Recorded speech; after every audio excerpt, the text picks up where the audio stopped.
Greetings, everyone who was not able to join us at this true heart-to-heart. Excited to have you here today. Well, I guess you're not here today, but you're watching the recording right now.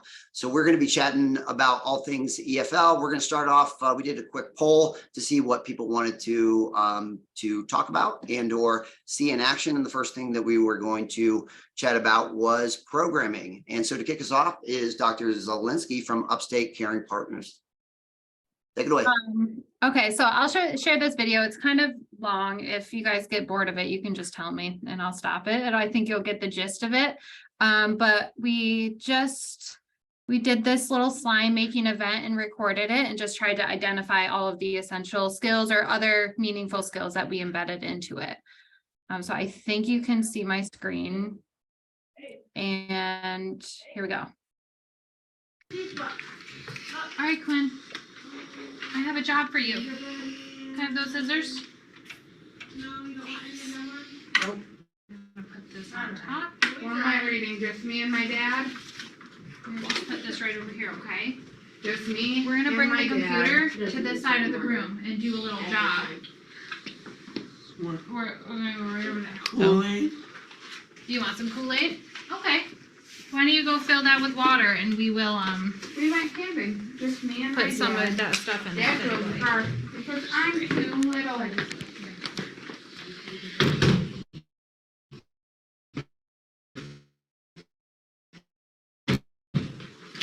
Get it.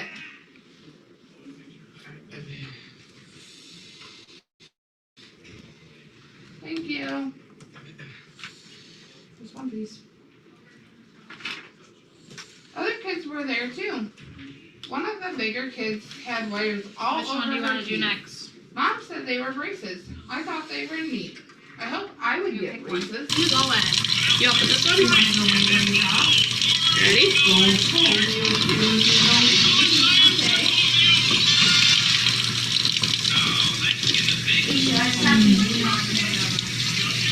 Service!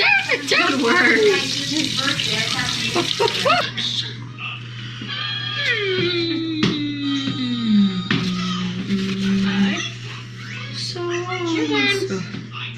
Okay.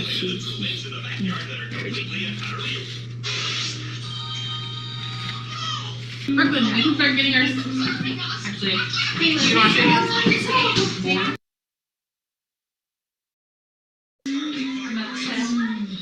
Metallic glue. Can you find which one says metallic glue? Good job. Okay, Brooklyn. This is what you need next. Can you get the glue? Let's go buy things. Do we have that one? Yeah. Perfect. Glow. Glow in the dark. So slime activator. You got it. Okay. We need, can you tell Brooklyn to get the metallic? Metallic slime activator. All right. Hear that? No. Right here. Little choppy.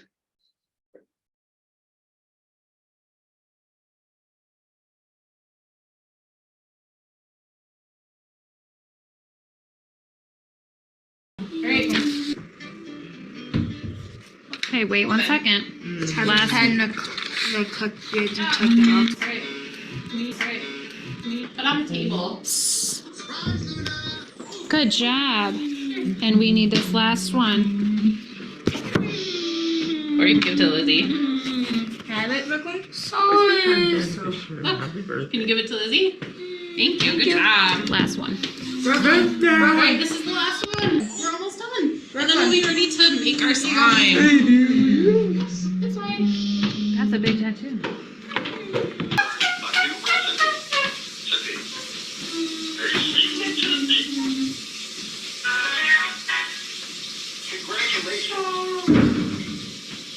Look, the recipe's bread.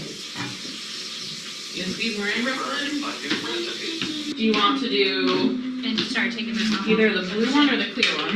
Blue one. Oh, alright, good choice. Who has it then? I think you can just twist it and squeeze. You're gonna take the top off. Ooh. What? Oh. Your whole ball will make it extra See? free and Oh, then that you're works. gonna Ready? You gonna squeeze? Brooklyn, we'll be ready to stir. Oh, that one looks cool, huh? Do you need to take the top off, Shawnee? Yeah. Thanks, Lizzie. So I just figured I'd stop it there to see if you guys had any thoughts or questions or anything you wanted to. The rest of the video is kind of the same gist as this. The kids just kind of continue making their slime, and we were purposeful about embedding certain skills into this event. So, just an example for everybody of what sorts of stuff we are doing here. I'll piggyback and say, I mean, I love this example and I love how you put the goals in it so you can see how they come up naturally in a lot of events that we do. We do a lot of similar style. I think also pointing out that before you did this, I don't know if you shop for these materials at the store, like that's another activity that leads into the event. And then obviously a great event for then cleaning up after that's related to the activity. Doesn't necessarily need to be done all in a row if everyone's not ready for that duration, but things you can come back to and eventually chain all those things together. So I thought it was a great example. Thank you. Yeah, that's a great point. Definitely, Teresa, I think is on here, has a video or some instances in which she does bring her kids to the store for exactly that. Just to add more skills, more prep work into it, and more opportunities for skill development. So yeah, I like that. Any questions, comments, concerns for Alicia? Also point out one more thing that I see that I think is awesome is activities like this that can be repeated, right? So either you're making slime or maybe another paper mache or whatever. And so then that's where you can get that repeated practice, I'm assuming, on the asking for help and the recognize, retrieve, relocate, standing in a group, sitting in a group, waiting to wash your hands, all that, you know. I'm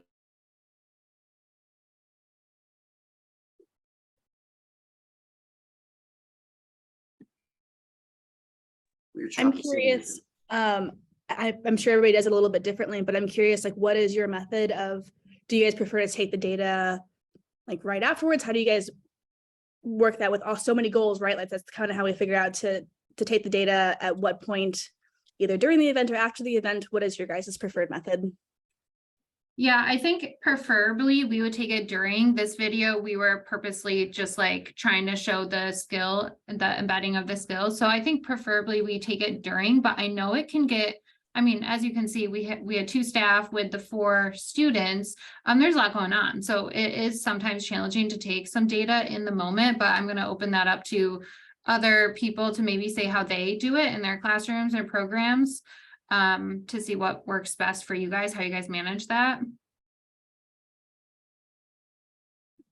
I mean, I guess I'll kind of just mention how we do it. I think it kind of is a mixture of things depending on how many kids we have in the classroom, how much space. If we're doing like, you know, an event around doing hygiene and stuff, and I happen to have a little bit more space, I think in the moment I'll take data in the moment.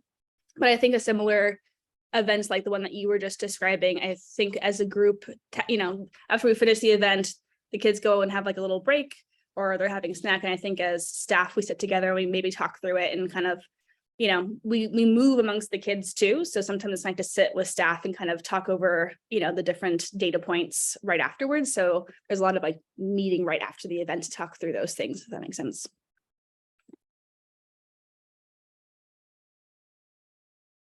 We want to see another one. I'm just going to say, if there's more videos, which are awesome, just make sure we hit optimize so that it might help them be less choppy. Good point. Good technical point. Where do you hit optimize? Is that when you share? I don't know, Danielle, do you know what that is? If I remember correctly, when you hit the screen share, if you look down, there's 2 options at the bottom, says share sound and optimize for video clip. Hit both of those things. Okay, thank you. Kelly, is your crew ready to share?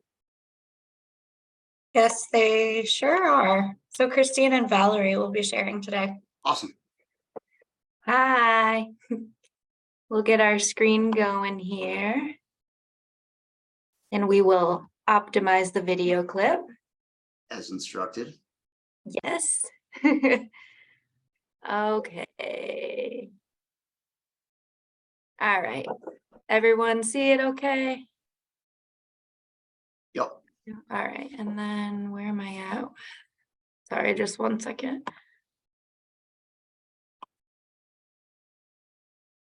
Okay.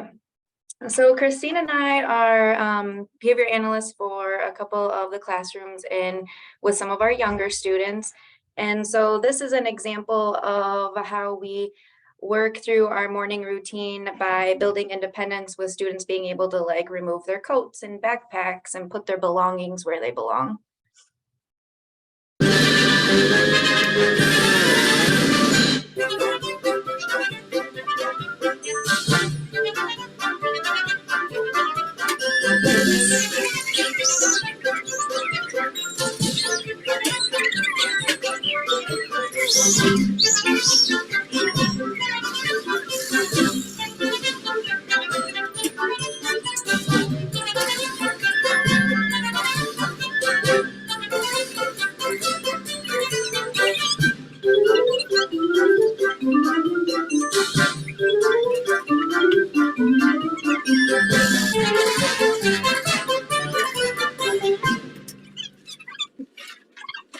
All right, so there we're really just working on building their independence and giving them the opportunity to try the things before we offer them help.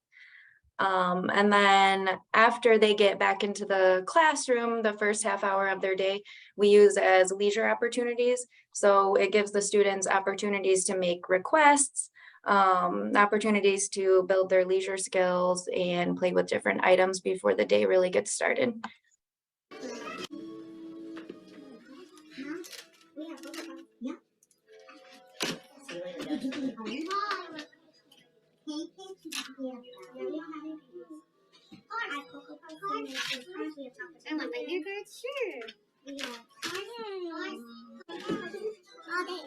And this was a great peer interaction. They always love messing with each other and taking each other's stuff and laughing about it.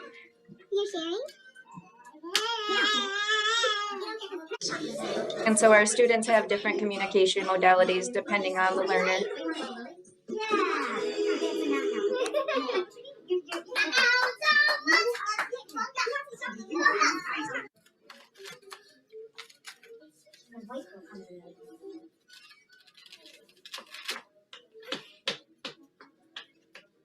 I'm traveling to the communication partner. Okay. Oh.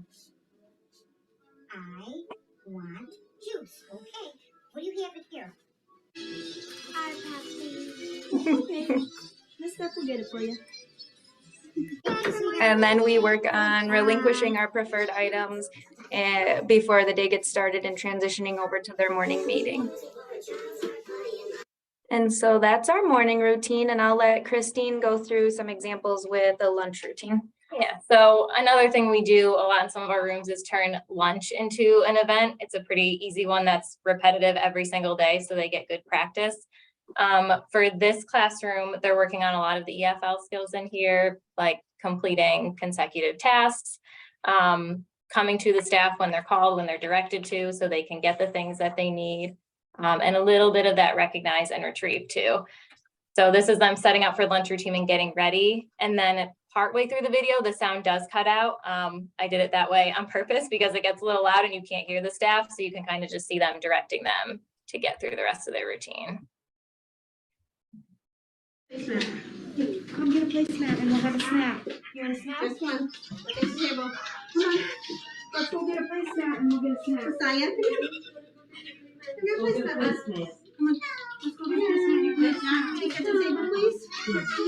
Good job. Hey, Adam. Adam, look, here's one for you. Go take it to the table. Paige. Good job. All right, let's cover. Paige, here. Oh, no. I know. Table, please. So here they're doing the same thing and kind of calling them up one by one and telling them what to get and to bring it back to the table.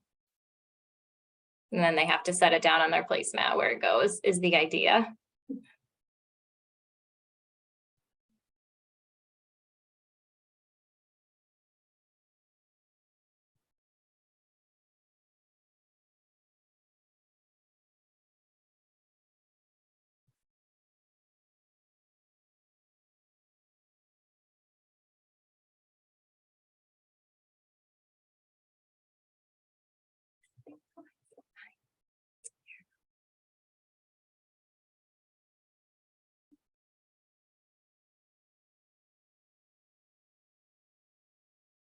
That's their lunch routine. And then they do follow up afterwards and they have to kind of do it in the opposite way. So then put the things back where they go, wipe down their placemats, all of that. So it's a nice extended routine. A separate classroom, we also try to incorporate some chores as a little bit of an event. So just doing things that naturally have to be done in the classroom, but they're focusing on learning some of those daily living skills, following consecutive tasks again with staff. And it's a little bit more functional because they're just going along with what naturally has to occur in the day and they're getting to participate with it. So we have a student helping with some of the laundry and then another one who is attempting to help wash dishes. He really just loves playing in the water. So we try to incorporate some of the things they like as well. Beautiful. Oh my God. Have a gentleman with me. So, see? Yes. Good job. See? Yes, good job. See? Colin and Bluey has to come along too. And then one helping out with some as well. Delicious. Good job. Nice. Fun. All right.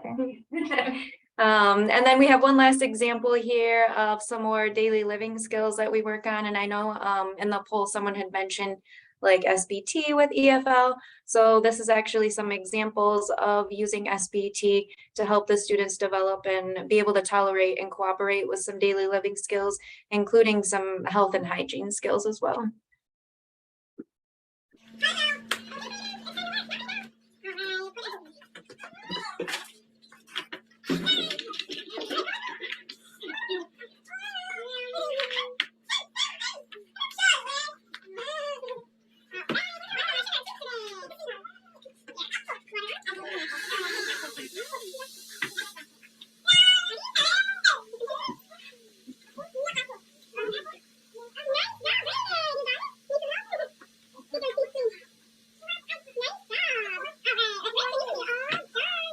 In this example, I actually tried reinforcing him sooner, but he wanted to finish brushing.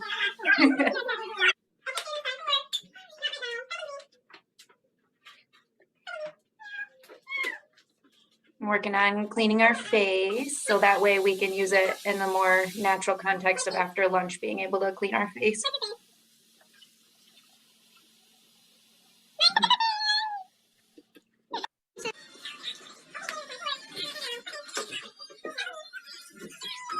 And for the student, getting him up to wash his hands was always a major struggle. And now after working on it in SBT, he'll do it pretty much independently if we ask him to.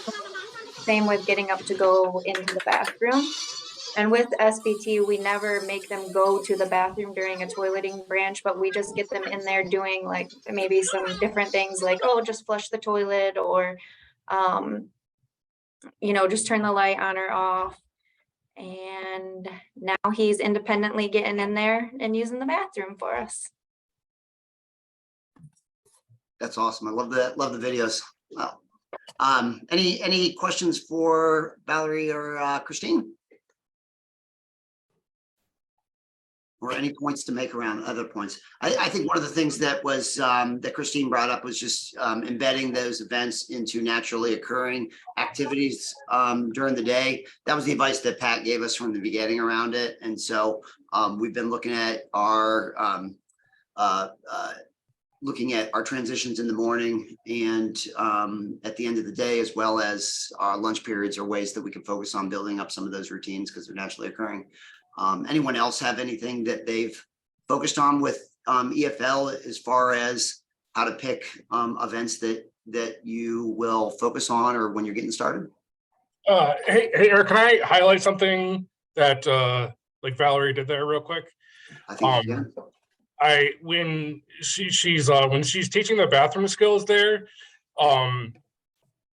it's kind of subtle, but even though using the bathroom is an essential skill and it will, in a kid's daily life, that is an essential demand, she's teaching that skill while limiting demands. So she's incorporating universal protocols while using the EFL. So that was like a really good example of, she's not making the kid use like literally like sit on the toilet, she's just like making that demand like tolerable for the student. So that's a really good mix of universal protocols and EFL. Great point, Aaron. Great point. Why don't I kick it over to, does anybody else have anything they want? I'll highlight a couple of things. Yeah. First of all, I thought these examples were amazing, and also where we kind of started to build from, because like you said, those are things that happen every day. And some of the discussions I had with our staff was at first like, how can we loop everything full circle as much as we can? So they see like, why are you washing your hands? Why are you washing the dish? Because you need these dishes to eat again. Whatever. So I thought that was great. And then also putting out there that depending on your learners, like we have our lunch similar, they all set it up with placemats and napkins and silverware and dishes. So we have lots of laundry and dishes to do, but also that it can be the same event where you have learners working at different skills. So some may just be transitioning to get up, and it's a partial physical assistance where you saw someone, here's the placemat, bring it to the table. Great way to start. Well, we also have learners where we're like, okay, why don't you get 5 plates for everybody? Go around, and there's some embedded counting. Sorry, this poll keeps popping up in my face. So ways to embed either applied literacy or math within that, or consecutive tasks, or partner skills. Like sometimes we have kids like, I'll bring this to this person and they'll do it. But then at the same time, yeah, we may have a kid on SBT that, it's like, get your own silverware. And so that opportunity is there once you just start with something basic. So I wanted to point that out, but I thought those examples were a great place to start. Cool. Anybody else have anything to add to this, or you want to jump over? We have some stuff from our adult program that we could share as well. And part of that, we're going to transition both from events to SBT and how we utilize the EFL around SBT. That was one of the, I could share the results quickly. I don't know what this looks like as a pop-up. It's popped up to you guys now. Thanks for being honest. It's part of the heart-to-heart. But the sign still is winning the ace of base. All right. Okay, which screen do you guys see? Do you see a blank screen or do you see a PowerPoint? PowerPoint. Okay, good. So we're in a, right now our team is centered in a adult rehabilitation location. We're a very large agency on the adult side with around 40 residences, and we're pretty widespread, cover a large geographic region. So what we're trying to do in our enhanced day hab is have more of a focused effort to run this enhanced model in which skill-based treatment and universal protocols are the foundation. Skill-based treatment is our sort of tier 1 intervention there. And we found along the way that we needed something to fill in the blanks, fill in the gaps for what are the skills that we're going to teach when we get to our CAB branches of our skill-based treatment. And so along the way, we're earlier in the process than our colleagues in the school. And so one of the things when we're training the EFL, one of the things we like to talk about and kind of discovered along the way is really EFL is so great at avoiding those type 1 errors, as I like to say, the ones in which if you start with a problem and then you kind of you start at the wrong starting place, you know. And so what the EFL really does is it helps you prioritize the decisions on the front end as what are the most important things that you can be working on. And then you can move on to, methods of communication, for example, something that's going to last rather than maybe selecting a modality that's not going to endure, not going to have the sustainability over time. I love the focus of EFL of teaching in context. I have a quote, I think from Emily or Christine, that is from one of your last trainings that I just love. It says, we all learn contextually, but some learners have to learn contextually. And I think that's something that we've discovered along the way as well. So doing SBT, that was kind of our bread and butter. We're really good at the skill-based treatment, but we found we had to really fill in those branches with something that was really relevant. A lot of our early on SBTs, especially on the school side, we were working on some academic branches with something more essential for their life would have been more appropriate. So that's where EFL is, it really dovetails so well with the skill-based treatment.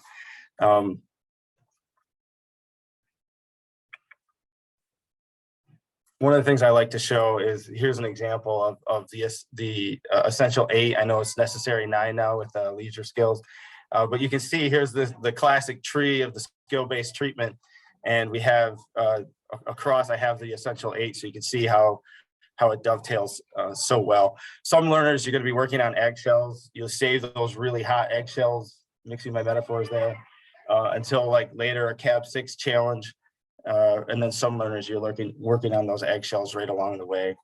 And then here you are, you're building, accepting no, waiting for you make the request, and you wait after making those requests. You're learning to accept no, delays or denials signaled in a variety of ways, accepting removals and transitions and turn taking. So all that's a part of the process and baked right into the SBT.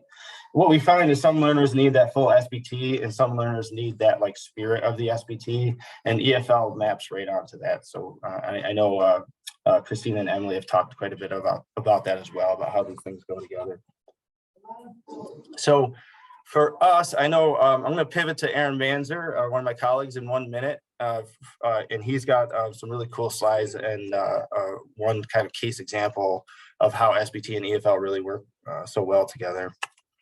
But one of the things I know for us when we're selecting events for our adults, what we're working on is, yeah, we have sort of those day-to-day things, those things that are just happening naturally.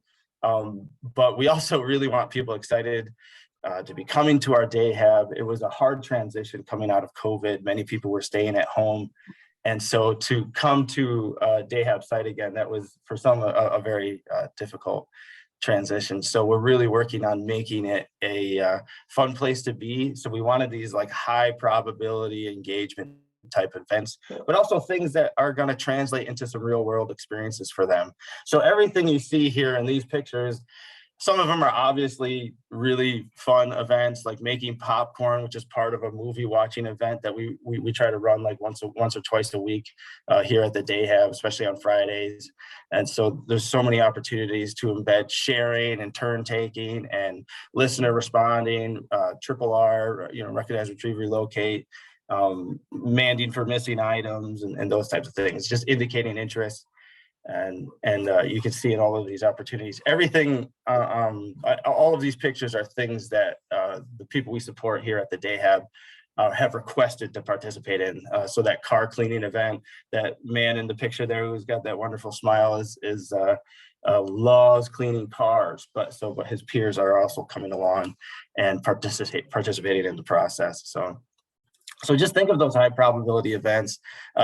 My girl Suha with the drumsticks, she had this amazing experience of learning pound class at some point in her past, and we just happened to run a music event, and we pulled out some percussion instruments, and she started to teach us how to do pound class, where she pounds on the floor to a beat. And it just goes to show, and I know my colleague Aaron's going to talk about this, that when you introduce a wide variety of opportunities, all of a sudden things that were kind of deep down into their learning history have a chance to flourish and come out again. So just look for those opportunities to provide these novel events as much as possible. So, all right, Aaron, I'm going to stop sharing and then you can share your slides. While you guys are switching, I just want to piggyback that I think a big part of that getting those events is also looking to your staff for what they enjoy. Because when they're excited about stuff, they're more motivated to design it, plan it, keep it going, figure it out. Love that.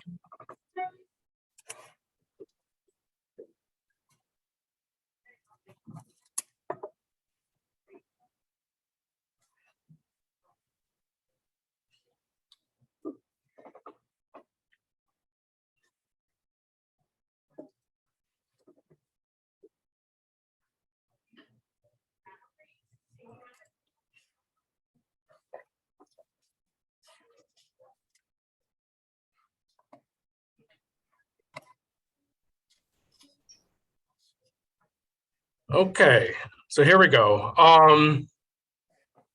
We have initiating essentials for living. I wanted to kind of give an opportunity to get into the engine of the EFL curriculum and assessment, and also kind of give an idea to where to start, and maybe kind of preemptively answer the question, what do we do when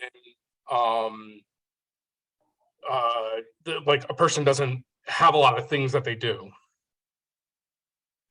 Okay, so this is going to be a brief intro. I'll be going over some of the must-have skills from domain 1. So that's requesting and listener responding. So specifically, I'll be reviewing R1, R2, and R7. So R1 is determining learner interests.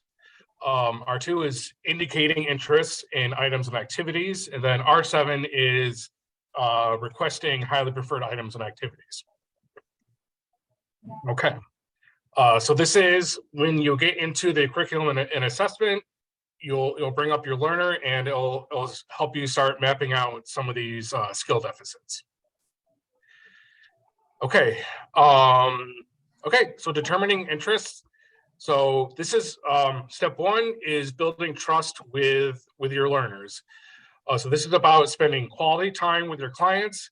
So get used to pairing with your clients, following your client lead, and really having a good grasp of your universal protocols with your practice. Provide novel items and social interactions, and engage. So even if you've never seen somebody play with a certain toy, bring those toys in. Be loose and vary the type of social interactions that you're with. Even if a person just like sits there all day, offer a game of chase. Just vary things up. We're going to engage in high quality social interactions. So this person needs to be like the center of your world when you're starting with your client. And then for those of you who are familiar with SBT, use a synthesized reinforcement context. So in other words, give them all the good stuff. Okay, continuing, facilitate and monitor for behavior variability. So behavior variability is a prerequisite for all skill building. So a person has to be able to try something new in order to do something new.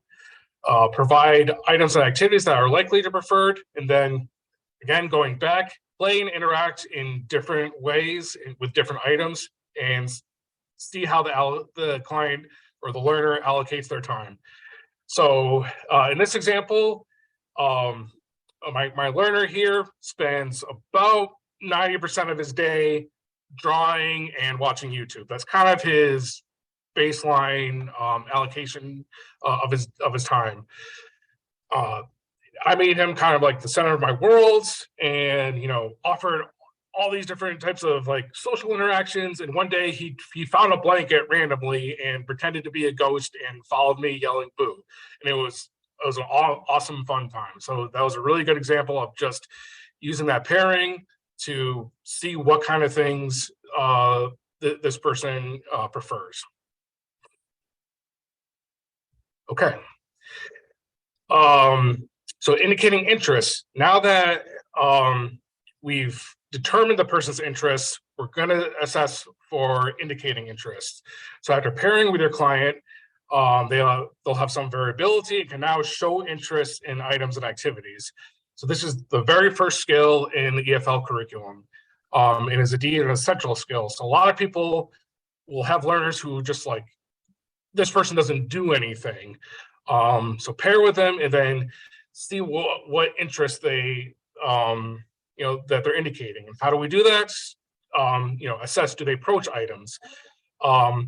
Figure out what kind of social bits are occurring, and how much encouragement do they need. So like you say, hey, let's go play, and they get up and play with you.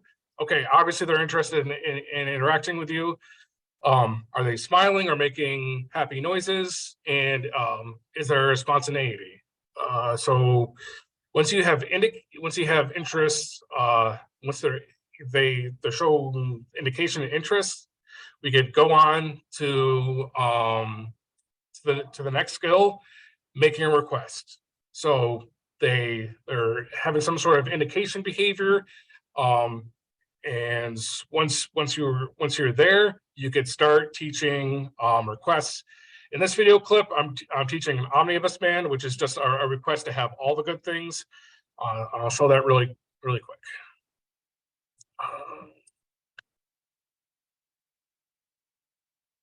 Okay, so just dot them the request my way. I think you got to share sound, Aaron. Oh, I have it clicked. I don't know why it's not. That's okay. You can move on.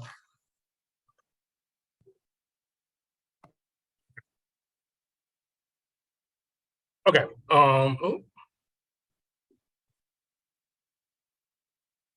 Okay. So in conclusion, trust leads to variability, and that variability will lead to indicating interest. Indicating interest will lead to making a request, and then making a request will lead to more skill acquisition. So once you have those must-have skills of indicating interest and making requests, you could go back underneath that engine, look at all your skill deficits, and figure out what would be valuable for your learner to learn next. Okay, is there any questions or comments or concerns? That was great. I always say that: questions, comments, concerns. That was awesome, Aaron. Thank you. We have 10 minutes left. Want to make sure that we're getting, if there's any other questions for Aaron and or points around SBT. I think Sean is ready to do some SBT stuff as well. Are you, Sean? I think one of my teachers she pulled up an example of that data sheet I was talking about. If we want to look at it real quick. That'd be great. I can post it later too. Let's see, hold on. Do I have to click on her face? Hi, it's me. Can you share, or do I need to? What do I need to do? Ta-da. Nice, it worked. Well done. Do you want to talk about it, Lily? Okay, sure, great. So right here in the top, you can see this is where we have the SBT skills that we've been working on. And these data sheets are really cool because they self-graph. So throughout the months that we've been running SBT, you can kind of see the steady progression up towards more duration. We have this in all of our event binders where we keep all of our data. So like we use it in cooking and in gardening. Yeah, does that make sense? So basically, if a student, not all of our students are on SBT in this class, but if they are, we can kind of track, some days we're just at H3 and that's the goal. And some days if we can push.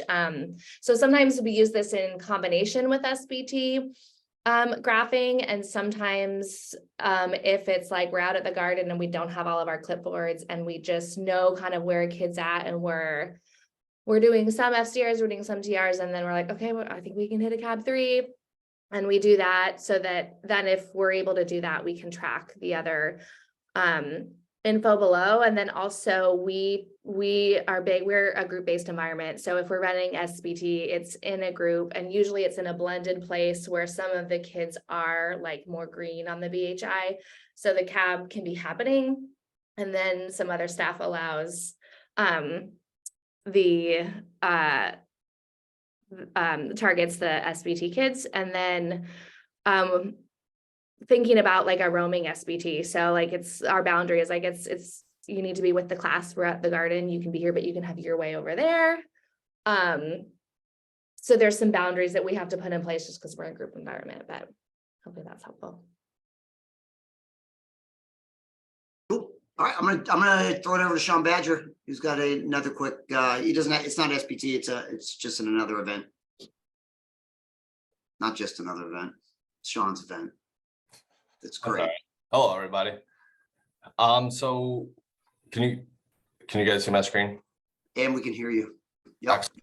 So we've spent most of the time sort of discussing these high probability events as John referred to them as.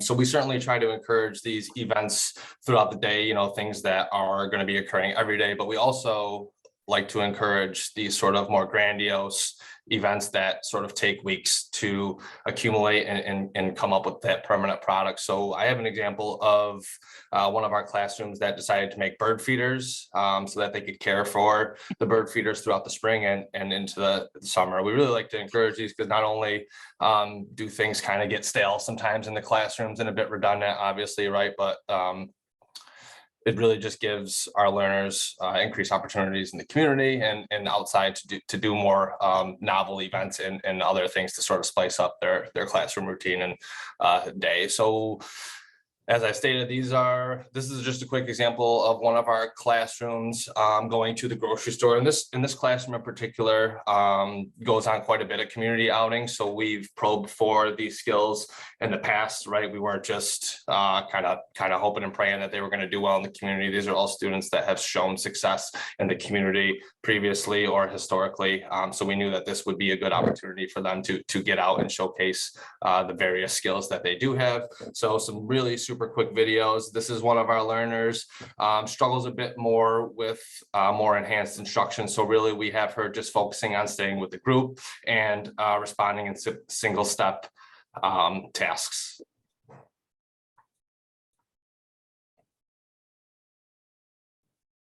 And the video is going to give me a hard time because why wouldn't it? So really, so that's how it goes, right? Is her pushing the cart forward and just again staying with the group and staying with her instructor.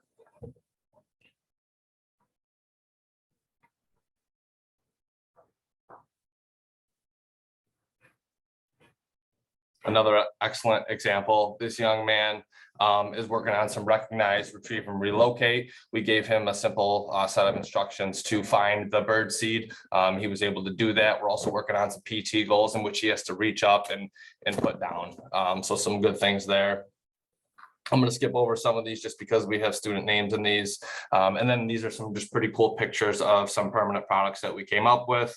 You see we're working on some health and hygiene at the end here with washing our hands after the activity is complete. We have some of our students down here below who are able to more sort of independently navigate the activity without a lot of instruction from our teachers.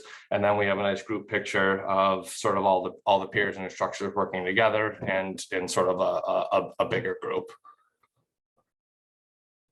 So these are just things, again, that we like to encourage to sort of spice up the day. And these are things that require a multitude of days to complete, a multitude of weeks, right? So you're always sort of chaining together little tasks to complete that bigger product. And we like to showcase these through one of the cool things we do as an agency and with our school age division programs. We like to have these weekly training meetings and development meetings in which we showcase each room's event-based learning and some of the different cool things we're working on in kind of a sort of multiple exemplar format so that we can really pick the brains of our colleagues and figure out how we increase opportunities in our other classrooms to get the shift moving. Get the shift moving. I like that. Yeah, absolutely. I think that's part of, at least if you're moving this stuff through bigger systems, school systems, classrooms, residential programs, is the utilizing video as much as you can to be able to show people, particularly if you have separate rooms that need to see some of this. You really have to paint that vision. I think at times teams make it a lot more complex than it needs to be. But this also gives an opportunity for teams to kind of polish their work. I know we did have another crew, and I don't think they made it in, that had a progression video of some of the blunders along the way and how they continued to shape the process. Doesn't need to be perfect, but it needs to be on the road to the direction that you want your program to go, and be able to shape it up along the way. We have a whole whopping 2 minutes left. Any questions that people have, either for Sean H. Badger, or anyone else have any additional questions for anyone else in the meeting here today? Heart to heart. No? Christine, I think I won the bet that we were going to have no questions, and that's why we came prepared, which was good. Well done. Well done. Thank you. And the poll, but this was awesome. So we got to a lot of areas, but there were some that were that we weren't able to get to today.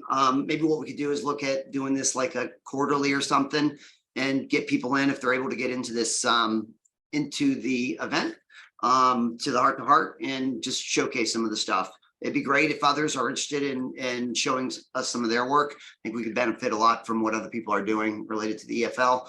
We do have a number of things related to SPT, and we could bring in some of that the next time. I know that was high on the list. But a couple announcements that we wanted to share with you. You want me to pass it over to you, Christina? Sure. And then if I forget something, let me know.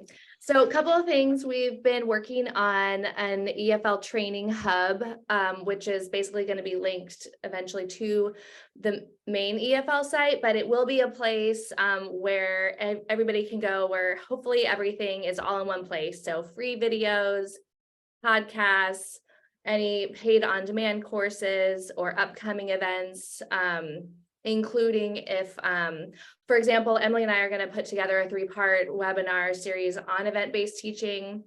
And so that will go on there. I know Liz Mayer has a great free Behavior Live on kind of when to shift to EFL. So anyway, trying to put everything in one place for all of you, and we'll kind of announce that soon. There's also the Italian conference coming up in June that and we will repost information about this too. And it's, if you'd like to travel to Italy, it would be an amazing experience. There's going to be SBT, I believe Tony Camilleri is going to be there. Vince, I feel like Vince Carbone. But you can also participate virtually. So we'll share, I think it's in Navarro. And we'll reshare that as it gets closer, get information out. And am I missing something? Miguel, hop on if I missed anything. No, you got it. You got the gist of it. Okay. Okay. Yeah. And then of course, I think the PFA SBT Facebook group, the EFL practitioners group, EFL's also on Facebook and Instagram as places to connect. We would love to encourage more questions. I think people are starting to ask questions of their practitioners group, which is awesome. We're here for you. If anybody ever wants more than just quick questions, I know a lot of us on the team can be available for mentorship if you reach out. So just like Eric said, want to encourage people to ask questions, share their experiences. I mean, we're all figuring it out too. So apparently everybody's going to Italy because there's I wish I was going. I'll be participating virtually, but I'll be there as well remotely, which will be great. A couple other things. If anybody's going to ABAI, we will be out there, and let's connect. Be great to see you. And then keep on your calendar July, likely the second to the last week in July, Utica 2024. We'll be blasting off our conference as well. We had a great time last time. We didn't have enough room to get everybody in there. This time we learned from that, and we'll be expanding options for more people to get up to Utica. So love to see you in Central New York. And I think that's all we had, and we went over time. So great seeing everyone. We'll be talking about putting one of these events on soon again. Thanks for hosting, Eric. You are welcome. Thanks so much. This was great.